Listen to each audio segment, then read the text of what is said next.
Hi everyone. तो कल हम लोगों ने पढ़ा था वेक्टर एनालिसिस के वेक्टर्स और स्केलर्स में क्या फ़र्क होता है। आज हम कंटिन्यू करेंगे वेक्टर्स को और आज हम सीखेंगे कि पहले हम सीखेंगे वेक्टर रिप्रेजेंटेशन। अब हमने सीखा है कि वेक्टर क्या होता है, तो वेक्टर रिप्रेजेंटेशन मीन्स वेक्टर को रिप्रेजेंट कैसे करता है, वेक्टर को कैसे हम दिखाते हैं।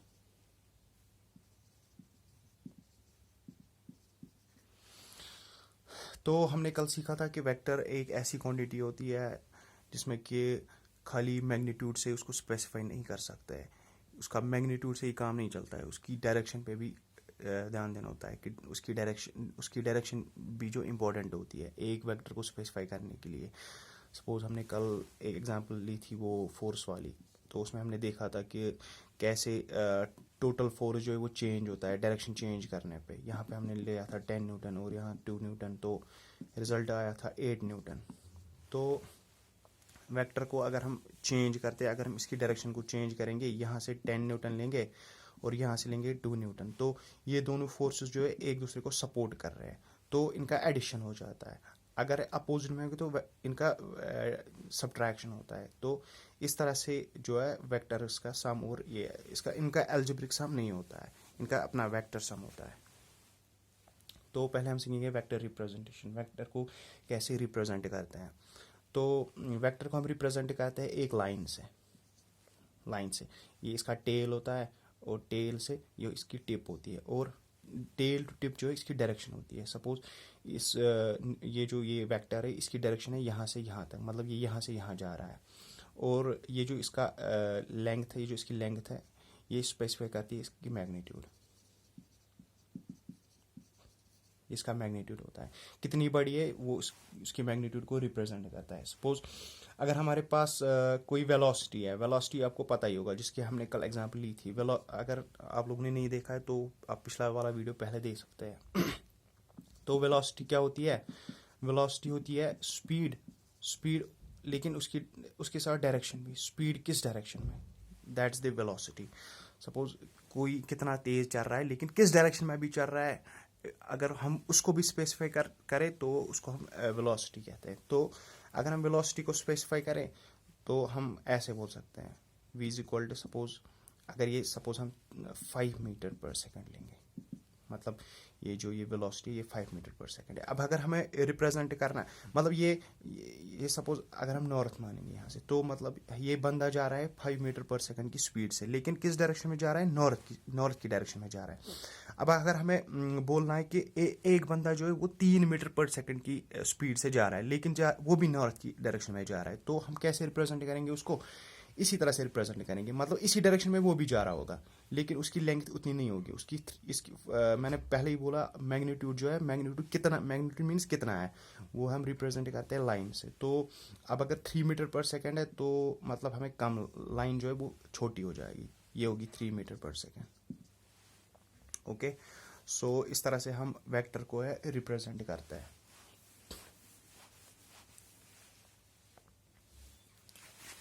इसके बाद हम सीखेंगे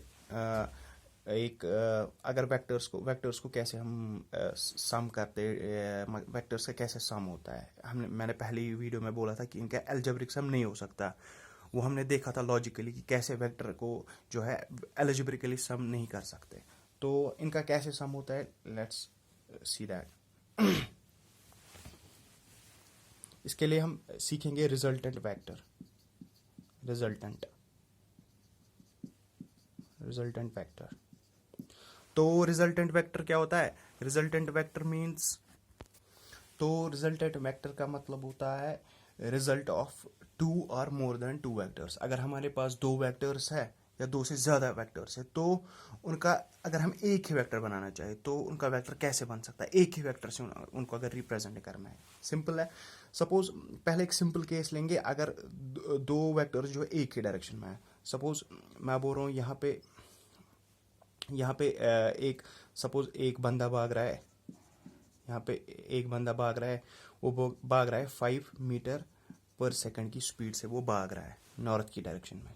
तो मैं क्या करूँगा, मैं उसको पुश करूँगा लेकिन इसी डायरेक्शन में पुश करूँगा। मतलब उसको मैंने पुश किया और उसकी मैंने स्पीड बढ़ाई 3 मीटर पर सेकेंड, मतलब उसको मैंने और एक वेलोसिटी ऐड की, उसकी ऑलरेडी एक वेलोसिटी थी और मैंने उसको एक और वेलोसिटी जो है ऐड कर ली है, तो उसकी वेलोसिटी क्या हो जाएगी, ये 5 मीटर पर सेकेंड है और इसी डायरेक्शन में इसको 3 मीटर पर सेकेंड है, तो इनका फिर सीधे ही सम हो जाता है, ये फिर सीधे ही बनेगी 8 मीटर पर सेकेंड। ओके, तो ये सीधे 8 मीटर पर सेकेंड जो है बनेगी। लेकिन अगर ये पैरेलल नहीं होंगे, अगर इसी डायरेक्शन में उसको मैं वेलोसिटी नहीं दूँ तो रिजल्टेंट कुछ और ही होता है, ऐसे सम नहीं करते हैं उनको, उसको बोलते हैं रिजल्टेंट वेक्टर। रिजल्टेंट वेक्टर कैसे निकालते हैं, सपोज अगर एक वेक्टर है इस डायरेक्शन में, वेक्टर ए जो है इस डायरेक्शन में, और दूसरा वेक्टर इस डायरेक्शन में है, मतलब इस डायरेक्शन में नहीं है, मतलब किसी और डायरेक्शन में, सपोज इस वेक्टर में, इस डायरेक्शन के, दिस इज बी वेक्टर। तो अब अगर हमें बोलना है ये जो दो वेक्टर्स है इनका इफेक्ट क्या आएगा, नेट इफेक्ट अगर हम इनका देखना है, नेट इफेक्ट दोनों का नेट इफेक्ट कैसे दिखता है, तो वो देते हैं हम ट्राइंगुलर लॉ से। ट्राइंगुलर लॉ मीन्स हमें इसको एक ट्राइंगल फॉर्म करना है, ये जो ए है और बी है इसको हम ट्राइंगल एक बनाना है, ये ऐसे ट्राइंगल बनेगा इसका। तो ये वाला वेक्टर है ना, ये इन दोनों का रिजल्ट है, मतलब अब हम इन दोनों को जो है मिटा सकते हैं, इनको हम रब कर सकते हैं, मतलब ये जो ए और बी है इन दोनों का काम एक करेगा, ये ए प्लस बी ये इन दोनों का काम करेगा, ये जो है ये दोनों का काम करेगा, मतलब ये इन दोनों का रिजल्टेंट है, ये इसका रिजल्ट आ गया, नेट रिजल्ट, ए और बी का नेट रिजल्ट आ गया। अब हम इसको पहले समझेंगे कि कैसे होता है ये। सपोज हमने ये देखा होगा कैरम में ज़्यादातर हम देखते हैं कि कैरम जब हम खेलते हैं, सपोज अगर कोई यहाँ पे एक मानिए ये एक सर्कुलर कॉइन है और जब हम इसको स्ट्राइक करते हैं, अब जब हम इसको स्ट्राइक करेंगे, सपोज इस डायरेक्शन में अगर इसको स्ट्राइक करेंगे तो ये फिर इस डायरेक्शन में जाएगा, ये फिर इस डायरेक्शन में जाएगा। लेकिन अगर मैं क्या करूं, अगर मैंने इसको स्ट्राइक की है, फिर अगर यहाँ से मतलब ये चलेगी इस डायरेक्शन में, लेकिन उसी के बाद मैं इसको इधर भी पुश करूँगा, तो ये किधर जाएगी, ये ना इधर जाएगी ना ये इधर जाएगी, ये जाएगी बीच में से, ये जाएगी इधर। मतलब यहाँ पे एक्चुअली क्या हुआ है, ये वेलोसिटी जो है इस वेलोसिटी में मैंने ये वेलोसिटी फिर ऐड की है, ये वेलोसिटी भी ऐड हो गई है, तो ये ना इधर जाएगी ना इधर जाएगी, इन दोनों के रिजल्ट में जाएगी। ये चाह रहा है कि ये इस डायरेक्शन में हो जाएगी, ये चाह रहा है कि इस डायरेक्शन में हो जाए, तो ये इनके बीच में से निकलेगी, इस डायरेक्शन में निकलेगी। तो ये जो वेलोसिटीज है ये इनका रिजल्ट है, ये इनका रिजल्ट आया है, मतलब अब फाइनली जिस डायरेक्शन में हो जाएगी वही दैट्स द रिजल्ट, और रिजल्ट जो है ये डायरेक्शन है। This is called the resultant vector. दो या ये कितने भी वेक्टर्स है उनका रिजल्टेंट हम ऐसे निकाल सकते हैं। अब ये रिजल्टेंट कैसे मतलब डिटरमाइन करेंगे कि रिजल्टेंट कितना बड़ा होगा, किस डायरेक्शन में होगा। पहले ही तो मैग्नीट्यूड, सपोज अगर हमारे पास ये एक वेक्टर है ए वेक्टर, मतलब कोई बॉडी है, इसमें मैंने इस डायरेक्शन में वेलोसिटी दी और फिर मैंने एक और वेलोसिटी दी, सपोज इस डायरेक्शन में मैंने एक और वेलोसिटी दी, बी वेलोसिटीज मैंने इसमें दी। अब हमने देखना है कि जो इनका रिजल्ट आएगा वो किस डायरेक्शन में आएगा, कितना आएगा वो that would depend on the two things. किस चीज़ पर डिपेंड करेगा, पहले ही डिपेंड करेगा ए और बी का मैग्नीट्यूड कितना है, कि कितनी वेलोसिटीज है। अगर इसकी वेलोसिटी ज़्यादा होगी, अगर इसकी वेलोसिटी जो है ज़्यादा होगी तो रिजल्ट इसी डायरेक्शन में आ जाएगा, रिजल्ट जो है वो टेंड करेगा कि इसी में डाइवर्ट हो जाए। सपोज वो चाहेगा कि मैं इस डायरेक्शन में हो जाऊँ। अब अगर बी की वेलोसिटी ज़्यादा है तो रिजल्टेंट इसी की तरफ हो जाएगा, ऐसे। सो इट वुड डिपेंड कि ए और बी का मैग्नीट्यूड कितना है। जिसका मैग्नीट्यूड ज़्यादा है तो उसी की डायरेक्शन में जो है रिजल्टेंट जो है उसी की डायरेक्शन में नज़दीक आएगा, मतलब उससे कम एंगल बनाएगा। मतलब अगर यहाँ पे ए बड़ा है बी से, ए जो है बड़ा है बी से, तो जो रिजल्टेंट वेक्टर है वो किसकी डायरेक्शन में जा रहा है, वो जा रहा है ए की डायरेक्शन में, टेंड्स टुवर्ड्स ए। और अगर बी की वेलोसिटी ज़्यादा है, अगर मैं बी का वेलोसिटी ज़्यादा होगा तो ऑब्वियसली जो है रिजल्ट जो है इसी के डायरेक्शन में जाएगा। तो रिजल्ट जो है रिजल्टेंट वेक्टर जो है इसी चीज़ पर डिपेंड करता है कि कौन बड़ा है और कौन छोटा है। ओके, तो इस तरफ से हम रिजल्टेंट वेक्टर जो है निकालते हैं। अब फॉर्मूला बेस मतलब एक्चुअली कैलकुलेटिव कैसे निकालना है रिजल्टेंट वेक्टर, उसके लिए एक लॉ है जिसको बोलते हैं triangular law. Triangular law, triangular law, triangular law मैंने पहले ही बोला कि कैसे जो है अगर दो वेक्टर्स हमारे पास होंगे, अगर हमारे पास दो वेक्टर्स होंगे ए और बी तो इन दोनों का रिजल्टेंट जो है, रिजल्टेंट देते हैं हम इस तरह से, मतलब ये जो है टेल टू टिप है और दूसरा वाला भी जो है वो फिर टेल टू टिप है, टेल और ये इसकी टिप, फिर दूसरा स्टार्ट करना है टेल और टिप, और जो रिजल्टेंट होता है वो चेंज करता है अपनी, वो मतलब टिप टू टेल होता है, टिप टू टेल, मतलब इस तरह से आप देख सकते हैं कि रिजल्टेंट कौन होता है। ये टेल टू टिप है, ये टेल टू टिप है, ये टिप टू टेल है, means this is the resultant of A and B, मतलब ये हो जाएगा A plus B, A plus B हो जाएगा ये, ठीक है। अब हम ए प्लस बी को कैसे निकाल सकते हैं? ए प्लस बी भी जो है इन दोनों का रिजल्टेंट वेक्टर है, इसकी मैग्नीट्यूड कितनी है और इसकी डायरेक्शन क्या है वो हमें निकालनी है। तो हम क्या मानेंगे, ये जो ए वेक्टर है, ये है ना ए वेक्टर, ये ए वेक्टर को जो मैं आगे थोड़ा एक्सटेंड करूंगा, तो ये जो ये है ए वेक्टर, ये है बी वेक्टर, इन दोनों के बीच में मानेंगे जो एंगल होता है थीटा एंगल, इन दोनों के बीच में मानेंगे कि एंगल है थीटा, ठीक है, इन दोनों के बीच में मानेंगे एंगल थीटा है। ओके, और ये जो रिजल्टेंट है, ये है रिजल्टेंट वेक्टर, मानिए रिजल्टेंट वेक्टर जो है वो ए से बना रहा है अल्फा, वो ए से बना रहा है अल्फा, और अल्फा को हमें जरूरी निकालना है, क्यों निकालना है कि ताकि हमें पता चले कि रिजल्टेंट जो है वो कितना एंगल बना रहा है किसी से, क्योंकि ए हमें पता है।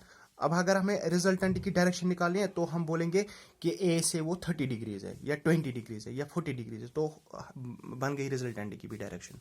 तो इस तरह से रिजल्टेंट को जो हम निकालते हैं। अब हम पहले मैग्नीट्यूड निकालेंगे इसके, उसके लिए क्या करेंगे, ये जो है इसको हम यहाँ पे ड्रॉ करेंगे, इसको मानेंगे ए, इसको मानेंगे बी, इसको सपोज सी मानेंगे, इसको डी मानेंगे, ठीक, A B C D, okay.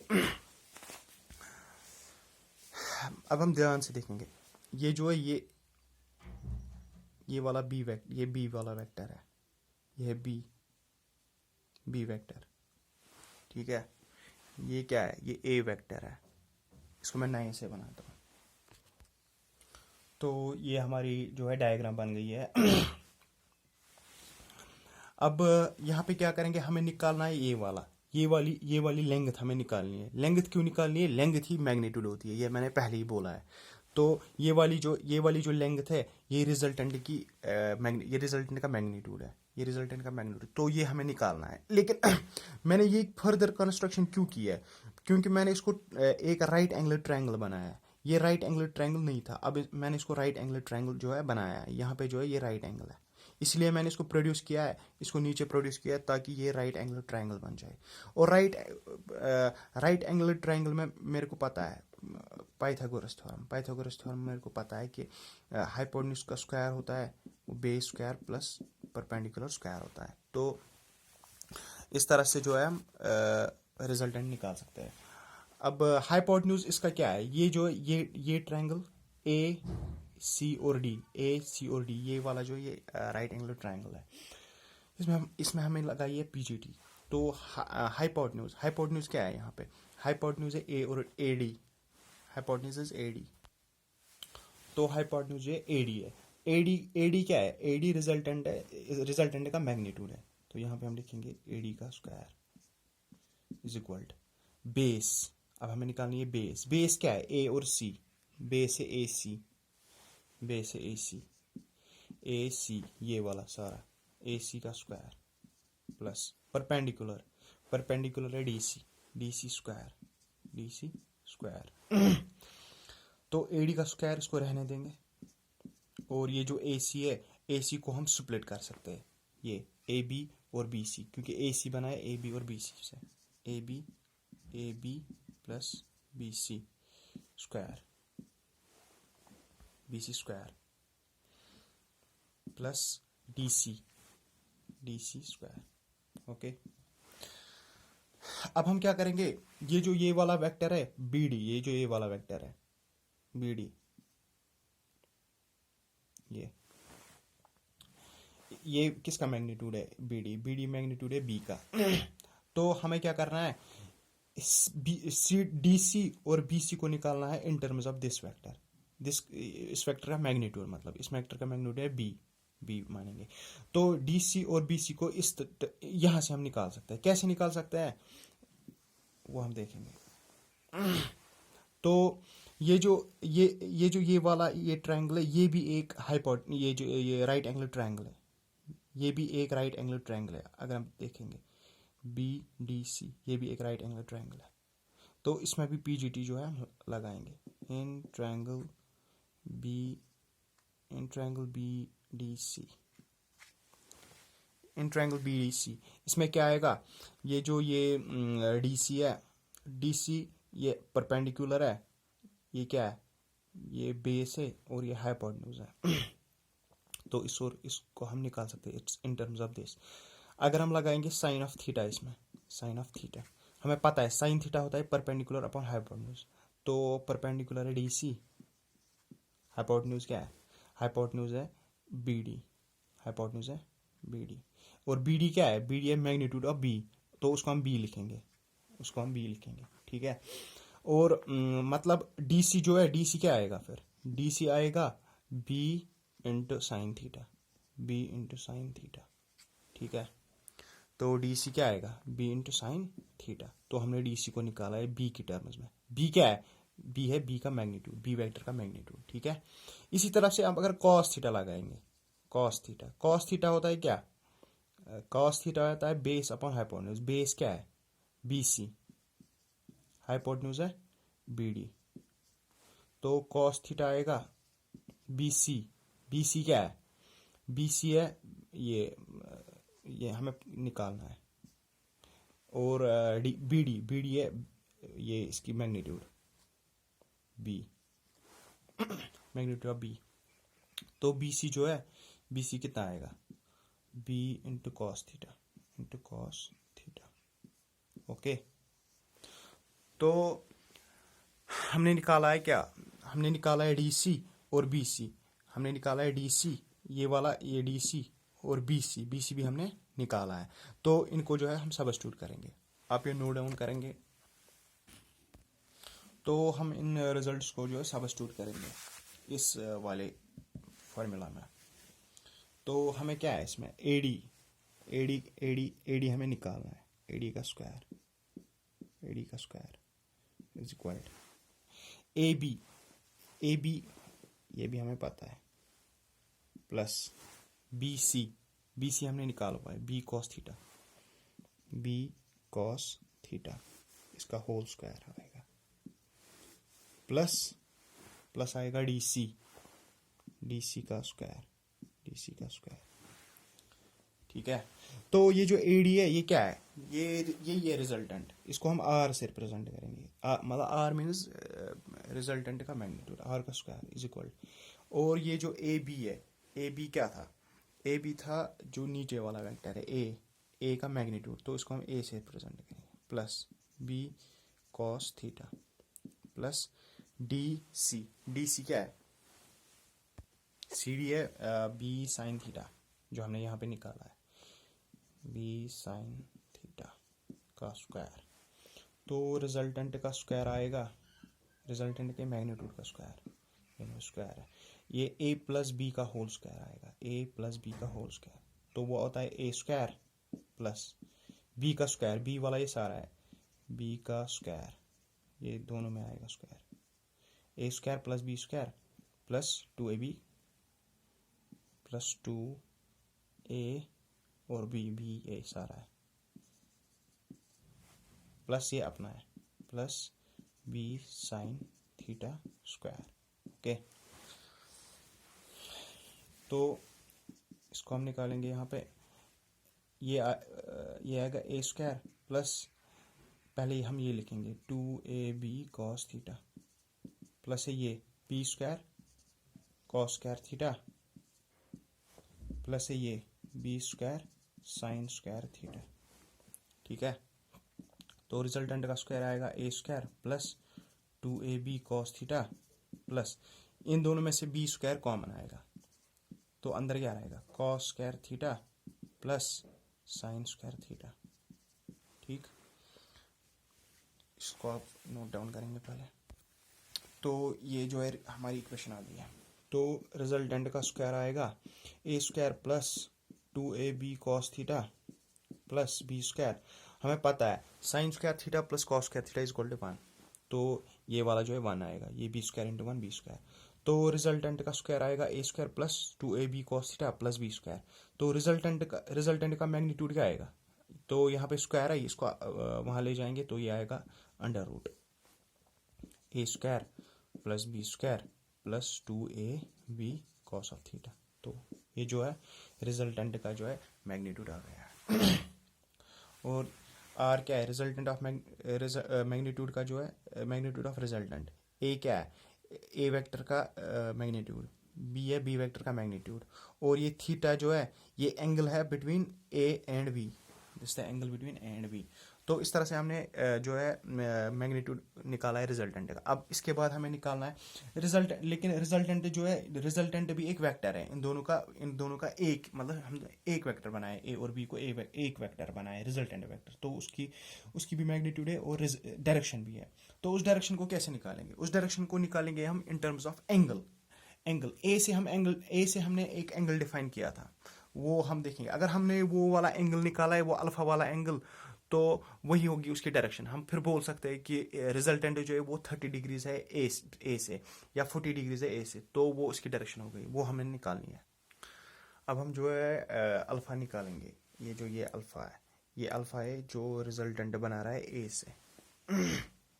इसको कैसे निकालेंगे, इसको हम अगर हम ये वाला ट्राइंगल है, ये राइट एंगल ट्राइंगल है, ये बड़ा ट्राइंगल, ये मैंने पहले ही बोला था। इसमें अगर हम tan ऑफ अल्फा लगाएंगे, tan ऑफ अल्फा क्या आएगा, परपेंडिकुलर अपॉन बेस। परपेंडिकुलर क्या है, परपेंडिकुलर है डीसी अपॉन ये वाला। बेस क्या है, ये AC, बेस है AC।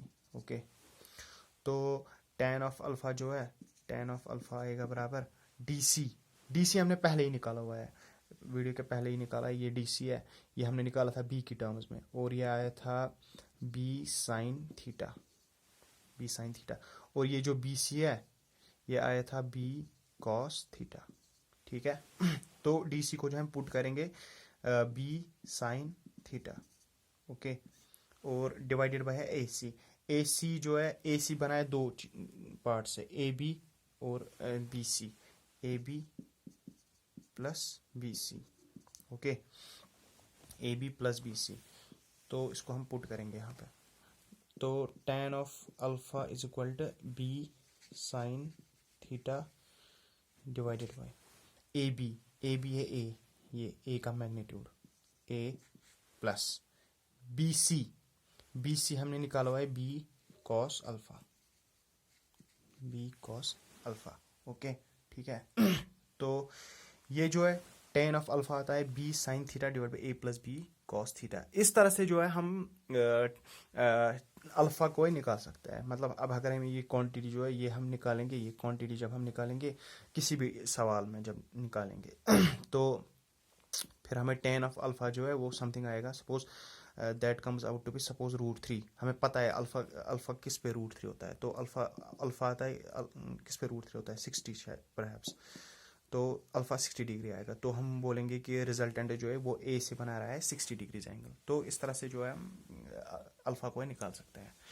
तो इस तरह से हमने इस रिजल्टेंट जो वेक्टर होता है, जो दो वेक्टर्स का रिजल्टेंट वेक्टर होता है, एक ऐसा वेक्टर रिजल्टेंट वेक्टर ऐसे वेक्टर को बोलते हैं जो कि दो का सम होता है। दो का सम मींस जो दो के इफेक्ट को बराबर करता है। उन दो को हटाकर एक ही वेक्टर अगर बनाना होता है तो रिजल्टेंट वेक्टर बनाते हैं, जो कि दोनों का काम करता है। ओके, उसका हमने मैग्नीट्यूड भी निकाला है और उसका डायरेक्शन भी निकाला है in terms of alpha angle हमने निकाला है। हमने पहली वीडियो में मैंने बोला था, in case you haven't seen that you can, तो उसमें मैंने बोला था जो डायरेक्शन है वो हम किसी भी सूरत में तरह से दे सकते हैं in terms of suppose direction, suppose north south, you have something like that, और यू हैव एंगल से भी डायरेक्शन जो है दे सकते हैं। ओके, अब हम इस ट्रायंगल लॉ पे थोड़े एग्जांपल्स करेंगे जिससे कि आपको समझ हो जाए कि ये ट्रायंगुलर लॉ कैसे अप्लाई करते हैं हम प्रॉब्लम्स में। बहुत ही सिंपल सिंपल सा रूल है ये, इसमें इतना रॉकेट साइंस भी नहीं है। तो अगर हम एक प्रॉब्लम है कि दो वेक्टर्स है, suppose this is vector A और दिस इज वेक्टर बी, इनका मैग्नीट्यूड दिया है उनका बराबर। मैग्नीट्यूड कैसे लिखते हैं हम, ए वेक्टर है, इसका अगर मैग्नीट्यूड लिखना है तो ऐसे मॉड में लिखता है इसका मैग्नीट्यूड। ओके, इसका मैग्नीट्यूड बराबर दिया हुआ है बी के मैग्नीट्यूड का, जो बी का मैग्नीट्यूड है। ठीक है, तो ए का मैग्नीट्यूड और बी का मैग्नीट्यूड जो है बराबर दिया हुआ है। ठीक, और इनके बीच में जो है एंगल दिया है इनके बीच में थीटा, एंगल दिया है इनके बीच में थीटा कुछ भी हो सकता है, हमें फिलहाल थीटा दिया गया है। तो हमें क्या निकालना है, हमें बोलना है कि ये ए और बी का जो रिजल्टेंट आएगा वो कितना आएगा। एक तो ये सवाल है, और दूसरा सवाल है कि वो कितना एंगल बनाएगा। मतलब दोनों चीज़ें पूछी है, एक तो मैग्नीट्यूड भी पूछा है और एंगल भी पूछा है। एंगल किससे बनाता है, ए से बनाया या बी से बनाया, हम सपोज करेंगे कि ए से बनाता है। अब मसला यहाँ पे कंफ्यूजन ये होता है कि स्टूडेंट्स को कंफ्यूजन क्या होता है कि वहाँ पे जब हमने ट्रायंगल बनाया था वो हमने ऐसा बनाया था, और ये वाला एंगल जो ये थीटा डिफाइन किया था। और यहाँ पे स्टूडेंट्स को प्रॉब्लम होता है कि यहाँ पे थीटा है, थीटा यहाँ पे हम इसको वैसे ही बनाएंगे, हम इसको वैसे भी बना सकते हैं। देखिए कैसे, ये जो बी वाला वेक्टर है ना, इसको हम एडजस्ट कर सकते हैं यहाँ पे, पैरेलली हम एडजस्ट कर सकते हैं। हम अगर हम पैरेलल शिफ्ट करेंगे ना यहाँ पे तो कुछ भी नहीं फर्क पड़ेगा। ये ऐसे, ये हमने पैरेलली इसको यहाँ पे शिफ्ट किया है बी वेक्टर को, तो अगर ये वाला बी वेक्टर है तो ये भी बी वेक्टर ही है। ठीक है, और ये वाला अगर ये वाला एंगल थीटा है तो ये वाला खुद ही एंगल थीटा हो जाएगा। तो ये एक्चुअली वही क्वेश्चन है, सेम ही क्वेश्चन है जो वहाँ पे करते थे हम कंस्ट्रक्शन में। तो ये वाला वैसा ही एंगल है। तो एंगल चाहे ये हो या फिर ऐसे एंगल हो या फिर ऐसे एंगल हो, तो वो वाला एंगल सेम ही होता है, क्योंकि ये जो ये वाला वेक्टर है इसको हम यहाँ पे शिफ्ट कर सकते हैं। तो ये वाला थीटा फिर से यहाँ पे आएगा। तो इसमें कंफ्यूजन वाली कोई भी बात नहीं है। तो हमें क्या दिया है, ए का मैग्नीट्यूड और बी का मैग्नीट्यूड हमें बराबर दिया है, और हम मानेंगे वो मैग्नीट्यूड है सपोज के, हमें पता नहीं है कितना है, लेट दैट बी के, हमें पता नहीं है। ठीक है, तो ये सिंपल सा क्वेश्चन है कि रिजल्टेंट जो है, रिजल्टेंट का मैग्नीट्यूड कितना आएगा और रिजल्टेंट कितना एंगल बनाएगा ए से या बी से, किसी से भी। ठीक है, हम मानेंगे कि बी को यहाँ पे मानेंगे और रिजल्टेंट को जो है ये मानेंगे, ये रिजल्टेंट, और रिजल्टेंट को मानेंगे अल्फा एंगल बना रहा है। ठीक है, ये वाला एंगल थीटा है, क्योंकि ये थीटा है तो ये भी थीटा है। ठीक है, तो ट्रायंगुलर लॉ हमने अभी पढ़ा हुआ है, तो ट्रायंगुलर लॉ से करेंगे तो रिजल्टेंट का मैग्नीट्यूड निकालना है, रिजल्टेंट का मैग्नीट्यूड। ठीक है, रिजल्टेंट का मैग्नीट्यूड, ठीक, वो हमने पहले ही देखा हुआ है ट्रायंगुलर लॉ में, A square plus B square plus 2 A B cos of theta आता है वो। ठीक है, A square plus B square plus 2 A B cos of theta. तो रिजल्टेंट का जो है मैग्नीट्यूड आएगा कितना, under root of A square. हमें पता ही नहीं है इसका मैग्नीट्यूड कितना है, हमें इसका कितना है, लेकिन पता है कि इन दोनों का बराबर है। अब बराबर है तो कितना भी रख सकते हैं, मैंने के रखा है, तो के स्क्वायर, या अगर हम इसको ए ही मानेंगे तो इसको भी ए लिखना है, ए इसका मैग्नीट्यूड ए मानेंगे तो इसको भी ए लिखना है। ठीक है, अब हम के ही लिखते हैं, के का स्क्वायर प्लस इसका भी आएगा फिर के स्क्वायर प्लस 2 के इंटू के, वो भी आएगा के स्क्वायर कॉस ऑफ थीटा। ठीक है, तो ये कितना आएगा, तो ये आएगा फिर इसको अंडर रूट, तो ये के स्क्वायर प्लस के स्क्वायर, ये आएगा 2 के स्क्वायर प्लस 2 के कॉस ऑफ थीटा। तो ये आया 2 के स्क्वायर प्लस 2 के स्क्वायर कॉस ऑफ थीटा। तो रिजल्टेंट कितना आएगा, अंडर रूट ऑफ 2 के स्क्वायर को हम कॉमन निकाल सकते हैं यहाँ से और यहाँ से, 2 के स्क्वायर को कॉमन, यहाँ पे बचेगा 1, यहाँ पे बचेगा कॉस ऑफ थीटा। ठीक है, अब ये आ गया रिजल्टेंट। अगर हम इतना ही आंसर रखेंगे तो रख सकते हैं, लेकिन कहीं पे एमसीक्यूज पे डिफरेंट आंसर आता है, तो कॉस ऑफ थीटा बाई 2 पे आता है आंसर। यहाँ पे थीटा है तो थीटा बाई 2 में आंसर दिया होता है, तो इसको कैसे चेंज करेंगे। हमें एक फॉर्मूला पता है ट्राइग्नोमेट्री में, 1+, अगर हमारे पास ये होता है 1+ cos 2x, 2 times some angle, वो होता है क्या, 1+ cos 2x हमें पता है, ये होता है 2 cos square, 2 cos square x, 2 cos square, 1+ cos 2x आता है बराबर 2 cos स्क्वायर x। अब यहाँ पे 2x आता है, 2x को चेंज कर सकते हैं x में, थीटा को फिर किस में चेंज कर सकते हैं, थीटा बाई 2 में, क्योंकि डबल आता है यहाँ पे, डबल डबल को फिर 2x को चेंज किया x में, तो थीटा को चेंज कर सकते हैं थीटा बाई 2 में। तो 1 प्लस कॉस ऑफ थीटा जो है ये कितना आएगा, फिर ये आएगा ट्वाइस कॉस स्क्वायर, इसका आधा, मतलब 2x का कितना आधा होता है, 2x का आधा होता है x, तो थीटा का आधा कितना आएगा, थीटा बाई 2।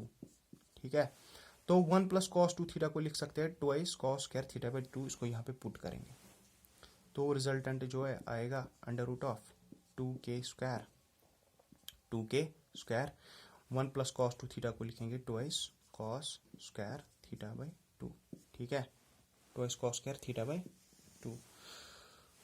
तो रिजल्टेंट कितना आएगा फिर, ये आएगा under root of 2k square, 2 into 2 4, ये आएगा 4k square, 4k square cos square theta by 2, cos square theta by 2। Okay, तो रिजल्टेंट कितना आएगा, रिजल्टेंट आएगा 4 का रूट, ये 4 का अगर रूट से बाहर निकलेंगे 2, k का स्क्वायर k, कॉस स्क्वायर इसका भी रूट कटेगा तो ये आएगा कॉस थीटा बाई 2।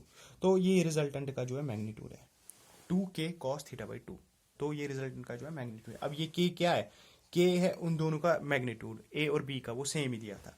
अब वो अगर सपोज वो 4 होता, k अगर 4 होता, दोनों का 4 4 होता, तो रिजल्टेंट कितना आएगा 2 इंटू 8 कॉस ऑफ, और उनके बीच में अगर एंगल सपोज उसने 60 दिया होता, तो ये कितना आता, 60 बाई 2 30 आता, तो रिजल्टेंट कितना आता 2 इंटू 16 कॉस 30 कितना होता है, वो होता है रूट 3 बाई 2, 2 1 2 8, ये 8 रूट 3, तो रिजल्टेंट आता है 8 रूट 3। तो इस तरह से कर सकते हैं, ये सिंपल है। अब हमें एक और चीज़ निकाली है जो कि है डायरेक्शन ऑफ रिजल्टेंट, रिजल्टेंट कितना एंगल बनाएगा, ये था ए, सपोज ये था बी, ये बना रहा था थीटा, या ये भी बी है, ये भी बी है, ये भी बी है, ये थीटा है। रिजल्टेंट को जो है इससे एंगल बनाना है अल्फा, वो पता ही नहीं है हमें कितना बनाएगा। लेकिन अगर हम यहाँ पे कॉमन सेंस यूज करेंगे तो हमें फॉर्मूला लगाने की जरूरत ही नहीं है। क्यों, क्योंकि ए जो है, ए का मैग्नीट्यूड है के, बी का भी मैग्नीट्यूड है के, मतलब इन दोनों का मैग्नीट्यूड बराबर है, तो रिजल्टेंट किसकी डायरेक्शन में जाएगा, रिजल्टेंट बीच में से जाएगा, ना ए की डायरेक्शन में जाएगा ना बी की डायरेक्शन में, क्योंकि इनका इफेक्ट बराबर है। तो रिजल्टेंट मेरे हिसाब से बाइसेक्ट करना चाहिए तो मतलब अगर थीटा 60 होगा तो अल्फा जो है वो 30 आना चाहिए, मतलब मेरा मतलब है अल्फा जो है थीटा से हाफ आना चाहिए, मतलब अल्फा जो है, तो अल्फा कितना आना चाहिए, अल्फा आना चाहिए थीटा बाई 2, मेरे हिसाब से अल्फा थीटा बाई 2 आना चाहिए। अब हम फॉर्मूला लगाएंगे, फॉर्मूला से देखेंगे कि थीटा बाई 2 आता है कि नहीं आता है। ओके, तो हमने ट्राइंगुलर लॉ में फॉर्मूला पढ़ी थी टेन ऑफ अल्फा वाली, टेन ऑफ अल्फा, अल्फा जो है अल्फा है angle of resultant with the, तो देखेंगे क्या आता है कि हमें पता है टेन ऑफ अल्फा जो है वो होता है क्या, B sine theta divided by A plus B cos theta. ठीक है, तो टेन ऑफ अल्फा आएगा बराबर बी साइन थीटा, हमें एक फॉर्मूला पता है, वो क्या है, थीटा को थीटा बाई 2 में अगर चेंज करना है, थीटा को थीटा बाई 2 में, साइन में हमें पता है साइन 2x, ये एक फॉर्मूला है, साइन 2x आता है 2 साइन x कॉस x, मतलब 2x है उसको आधा करना है x। ठीक है, और 1 प्लस कॉस 2x, ये हमने पहले ही देखा है, ये आता है, ये भी हमें यूज़ करना है, ये आता है ट्वाइस कॉस स्क्वायर x। ठीक है, तो इसमें लगाएंगे अपनी इक्वेशन में tan of alpha is equal to B. अब साइन थीटा है, थीटा को हाफ करना है, मतलब यहाँ पे 2x था, 2x को हाफ आ गया, वह x और x बन गया, अब थीटा को और हाफ करना है को थीटा बाई 2 आएगा, मतलब तो आएगा बी साइन थीटा को बनाएंगे 2 sine theta by 2 cos theta by 2। ठीक है, नीचे क्या करेंगे, ए बी को हमने माना हुआ था के, बी का ये मैग्नीट्यूड है जो हमने के माना था, नीचे क्या है ए प्लस बी, ए का मैग्नीट्यूड के, बी का भी मैग्नीट्यूड के, और आएगा कॉस ऑफ थीटा। ठीक है, तो ये आएगा के into 2 sine theta by 2 cos theta by 2 divided by के कॉमन, के नीचे कॉमन के, ये आएगा के 1 प्लस कॉस ऑफ थीटा। ठीक है, तो tan ऑफ अल्फ़ा क्या है, वो आएगा k into 2 sine theta by 2 cos theta by 2 whole divided by k into 1 plus cos, हमने पढ़ा है 1 प्लस कॉस ऑफ थीटा, ये हमने पहले ही किया है यूज़, ये आता है 2 cos square theta by 2, k से k गया, 2 से 2, और कॉस एक कॉस से एक कॉस गया, तो tan ऑफ अल्फ़ा क्या आएगा, ये आएगा sign theta by 2 divided by cos theta by 2, जो आएगा साइन बाई कॉस में पता है tan होता है, साइन डिवाइड बाई कॉस, तो ये आएगा tan theta by 2, sine by cos का रेशो tan थीटा बाई 2, मतलब tan ऑफ थीटा क्या आया, tan ऑफ अल्फ़ा आया tan ऑफ theta by 2, it simply means alpha is equal to theta by 2, ठीक है, जो हमने पहले ही बोला था कि दोनों का मैग्नीट्यूड बराबर है तो रिजल्टेंट किधर जाएगा, बाइसेक्ट करेगा,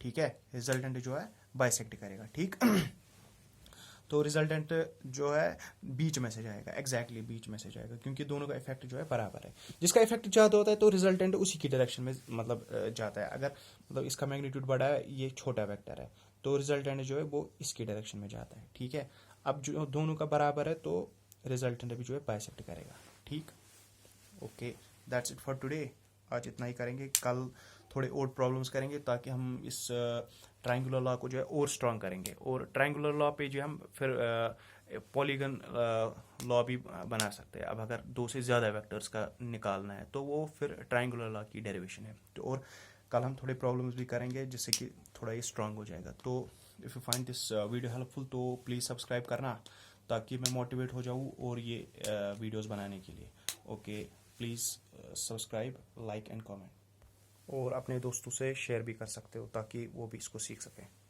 ओके, थैंक यू।